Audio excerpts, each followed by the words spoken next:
Welcome to your YouTube channel. Visakhapatnam అంటేనే బీచ్లు, పచ్చదనం. ఈరోజు మనం వైజాగ్లో ఒక అద్భుతమైన ప్రదేశానికి వెళ్తున్నాం.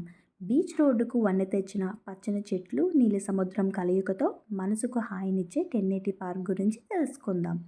ఇక్కడ నిలబడి చూస్తే అంతులేని బంగాళాఖాతం, నీలిరంగు పక్కనే ఉన్న కైలాసగిరి కొండలు, ఈ పచ్చని పార్క్ కలిసి మనసుకు కొత్త ఉత్సాహాన్ని ఇస్తాయి. ఉదయం, సాయంత్రం వాకింగ్ లేదా జాగింగ్ చేయడానికి వచ్చే వాళ్లకు ఇది ఒక బెస్ట్ స్పాట్. అందుకే దీన్ని వైజాగ్ జాగర్స్ వర్గం అని కూడా అంటారు.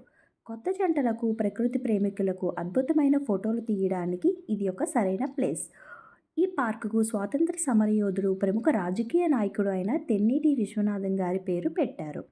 2020 సంవత్సరంలో తుఫాను కారణంగా ఎంవీమా అనే బంగ్లాదేశ్ కార్గో నౌక ఈ బీచ్ దగ్గర ఇసుకలో చిక్కుకుపోయింది.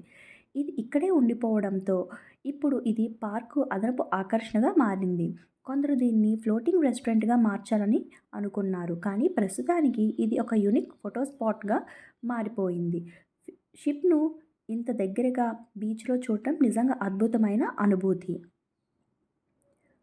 మీరు విశాఖపట్నం వస్తే ఖచ్చితంగా ఈ పార్క్ను మిస్ అవ్వకుండా చూడండి. ఈ వీడియో మీకు నచ్చినట్లయితే లైక్ చేయండి, మీ ఫ్రెండ్స్కి షేర్ చేయండి. మర్చిపోకుండా మా ఛానల్ని సబ్స్క్రైబ్ చేసుకోండి. మరో కొత్త ట్రావెల్ వీడియోతో మళ్ళీ కలుద్దాం. అప్పటి వరకు keep travelling, keep exploring. Thank you. Bye.